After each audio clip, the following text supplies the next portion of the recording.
Hello, Blaine Gray here from Plastering For Beginners, and today I'm going to show you some top tips on how to get all your walls prepped ready for plastering. I'm going to show you how to deal with switches, back boxes, holes in your walls. I'm going to show you what to do for corner beads, existing corner beads, how to fix them. I'm just going to give you a bunch of tips to help you with your plastering and show you some of the things I wish I knew when I first started out at the beginning.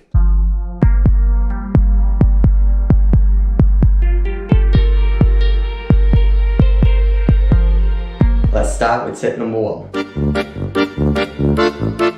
We're going to go through this in order. We're going to do it in a way that makes sense. I'm going to do it in the most efficient way. So I'm going to cover all angles here. And one thing we don't see a lot of people talking about with plastering is dealing with switches. So the first way is you just unscrew it and you pull it from the wall and then you go around it. So that's the only way really we talk about. You just go around it. That's what all plasterers say. Put a little sandwich bag on at best, wrap it up, and then just deal with it. But there is other ways of dealing with it. I've turned the power off. What I'm going to show you now is a trick to isolate it. These are called Wagos. Brilliant little things, great invention. You got three ways, basically. Fast release. That's closed. Lift it up. Put your cables in. Close them off. It's just, I find sometimes it takes a bit more time, but one, you're going to keep your sockets clean, which is, you know, if you're going in someone else's house, they've got brand new sockets everywhere, you don't really want to get plaster all over them. And two, it's just easier. So I've turned the power off. I'm just going to show you how they work. Just unscrew.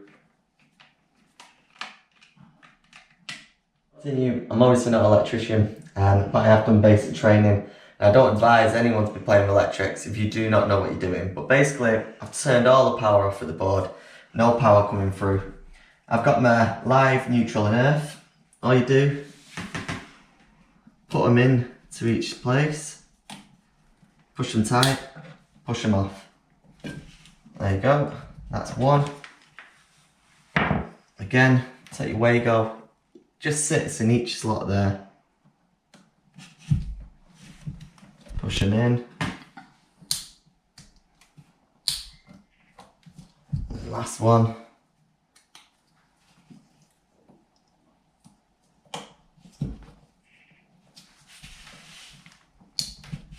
Now what you need to do is just check that you've got it in tight.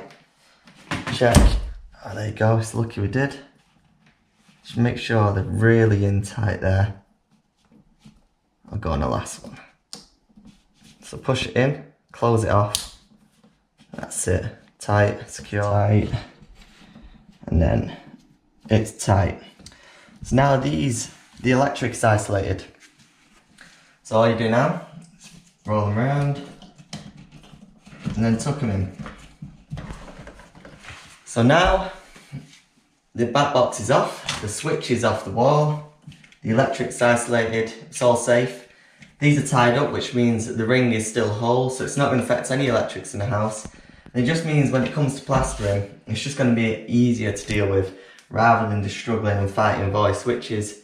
Just take them off, put them somewhere safe, keep your pins with them, and you don't worry about getting plaster on it. And for me, you're going to get an all-round better finish if you do it this way. So that's tip number one. The other way, like I said, you just unscrew it from the wall.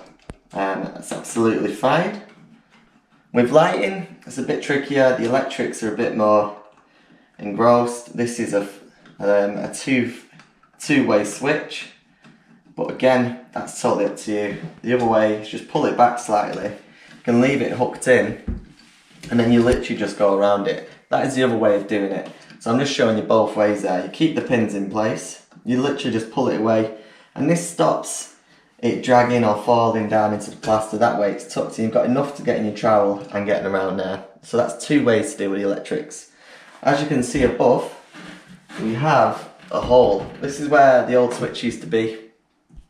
We want to get rid of it. So I'm going to show you a quick surefire way to fill up these holes, these parts of your wall that are damaged, fill them up rapid, and then get them covered in a nice, efficient way. Quickest way I find to fill in any hole, a bit of plasterboard. What I've done is cut it in tight. So basically, you want to get it in so you get a tight mould in around there. And then this is because the old back box is in place.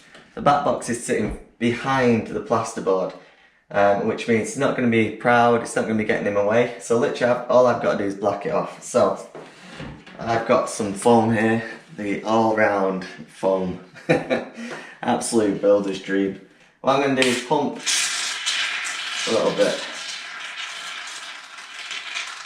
Now I was really against foam, but I'm starting to love it. It sets solid, it's really sticky, and you're guaranteed that it's not going to come out once it's fixed. I think foam is a real good adhesive.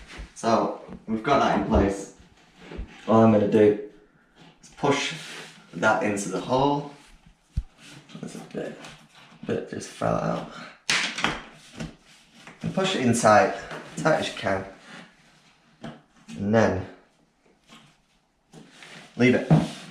I'll leave it for now. If you can, push it in a bit further, and I'm going to show you exactly why when it comes to it. But that is blanked off for now. Obviously electrics are dead in there, don't be doing it if you've got live cables. Everything is dead, we've had a complete new ring main. But the first process is to make sure the majority of the hole is filled. You're not going to get anything on unless you've got it covered up. So you've got an old piece of plasterboard, and then you've got it filled up. So next part, we're going to keep moving. Now what we're going to deal with is fixing a corner bead to an existing angle. If you've got a solid plastered corner, what you find if you're trying to pin it in, you're just going to bust the corner, you're going to blow it out, and it's just going to be a bit of a nightmare to fix. I mean, I find the best way to fix a corner bead to an existing angle, if it's solid, is to fix it using some type of adhesive. Now you can use foam like we did before, but I much prefer to use something a bit more substantial. So I've got some grip fill, just blob a bit on the corner. The reason I don't put it on the bead is because if you put it on the bead, you'll stick it on, and sometimes it gets on your fingers, it gets all over, it can be a bit painful. I just stick it on the angle itself. You don't want so much adhesive so it's blobbing out and it's all coming through the bead. You just want a little bit to fix it in place. You know, you're not putting anything heavy on there.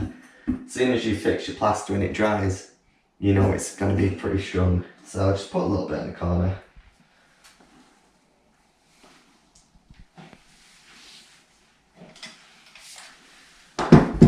And then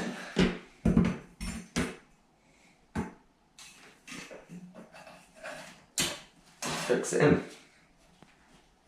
Good thing about grip fill, it dries pretty fast and it's very strong stuff. A very good adhesive indeed. So you know once it's got a grab, what I do is give it a shake. That's it. And then what you do, this bit's important. I've got an off-cut plasterboard, it can be anything you want. Scrape the excess off, scrape it into the bead, and scrape it off. The good thing about a grip fill or an adhesive like this, it doesn't expand. Problem is with foam, you'll put it on and it'll keep expanding and it'll protrude past the bead. So when it comes to plastering, you're potentially getting it in your plaster, you're getting it in the mix. The good thing about this is, once you've scraped it back, you know it's not going to keep expanding. It's going to do its job without disturbing your plaster. So you just keep scraping it up, get rid of any excess. And you want it to be flush with the wall. And that's how I fix a bead to an existing angle. The sockets are out of the way, the beads are on. Now's a good time to PVA. So what I'm going to do, if the ceiling needs doing, that'll need PVA and all the existing walls. But this plasterboard was put on about 4, maybe 5 months ago. And I know it's an old board. I know because it's my plasterboard, this is my house. But one thing you want to be careful with when plastering onto old board is it can reduce the amount of suction and increase it, a lot more. So basically, if you're going to plaster onto a board, it can make it go off pretty fast. So what I'm going to do, whilst I'm PVAing everywhere else anyway, I'm just going to PVA the plasterboard. I mean, if it was a brand new piece of plasterboard, you wouldn't need to do this, but I'm just covering my back. I don't want to be in the middle of plastering. I've got a nice hit going on, and then this wall is going off like a rocket. It's going to take me about 4 minutes to do. I'm just going to PVA it. It's peace of mind, and it's just good practice if you are dealing with old boards, just to give it a lick of PVA, just added security. So that's another tip. And it's not rad because we think we're cool in this house. We wanted a radiator there. It's obviously not got there, so.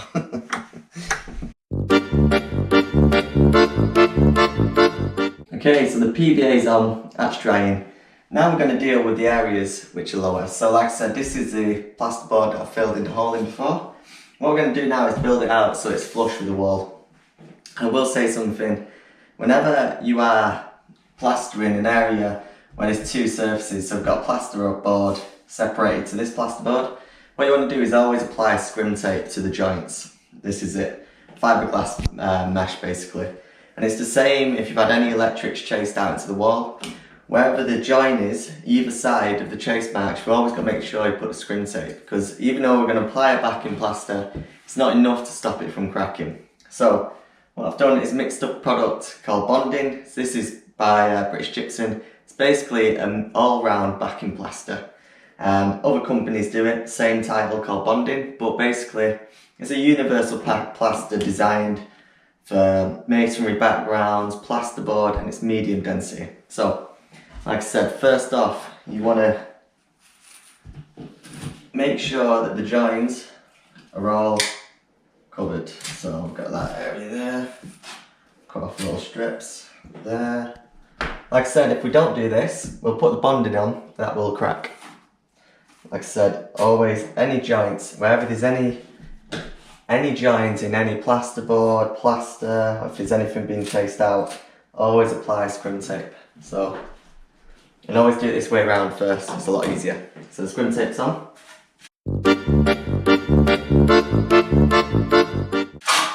I'll mix some bonding.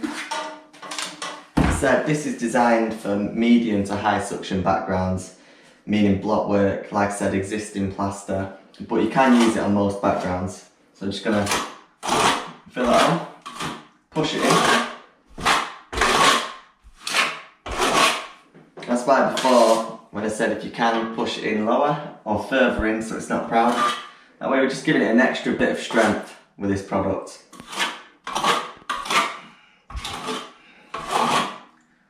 So that's that, ready to go. So there's also an area where I've got blown plaster. British Gypsum Bonding is the perfect product to use for little small patches like that. Like I said, we've got the joint, we've got the plasterboard going to existing. I put the scrim tape on first.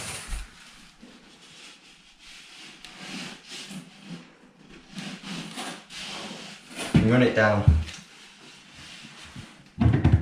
So what I was talking about before, you want to run it into because we've still got a join between the plasterboard and the crack, so just because we're going to fill up with bonding don't mean it's not going to cause issues. So I've put the scrim tape on. Then what I like to do, just because I've got the bonding, force the bonding into that gap there.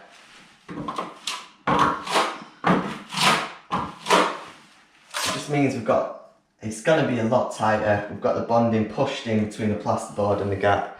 And if there is any movement, the plasterboard's got nowhere to go, which will reduce any cracking coming further down the line. So fill that up.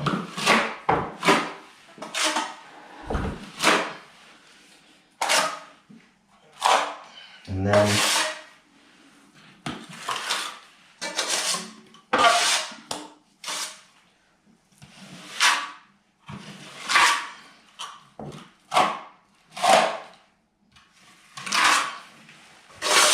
we will have the radiator removed, but for now we're going to leave this back wall, so there's no point taking it off yet. We're in the middle of winter, it'd be bloody freezing. So That's another bit done. I'm going to show you one more place. And now coming on to the final part. This is plasterboard. And just a little tip, the blue board is sound block board. I've had a comment on our Facebook group, Plastering For Beginners Facebook group, and someone was asking what's the best way to do a bit of sound insulation between rooms. This is the stuff. This is sound blocker board.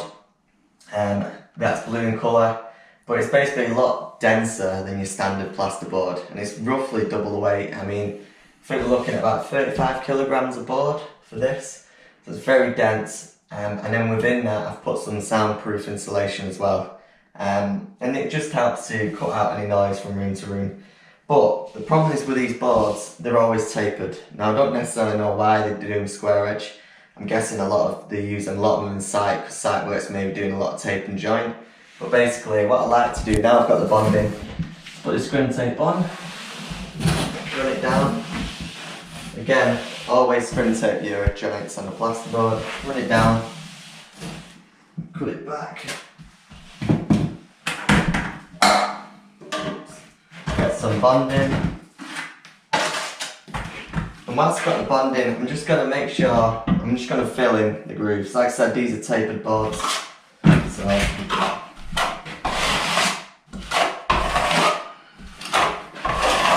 I'm just going to fill it in now. It just saves the job when it comes to plastering. And it just means you've got a flatter surface to work with.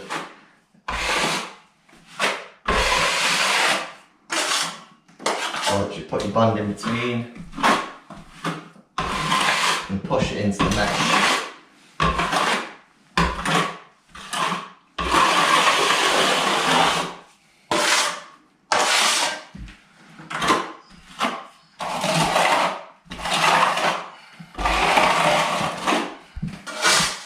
Just one last thing to worry about when it comes to the finish part of plaster. So we've dealt with PVA, we've dealt with bonding, we've dealt with back boxes, we've dealt with switches. Basically, we've done a pretty much all-round guide on how to prepare any wall for plastering.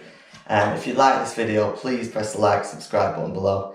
Really appreciate it if you kept watching us on our journey, and yeah, leave any comments behind, let us know what you think. And then if you've got any tips yourself, leave them in comments. What would you use for corner beads, for example? What do you use instead of Wagos? Let us know. And yeah, let's get some conversation going. Thanks so much for watching. I'll see you in the next one. Cheers.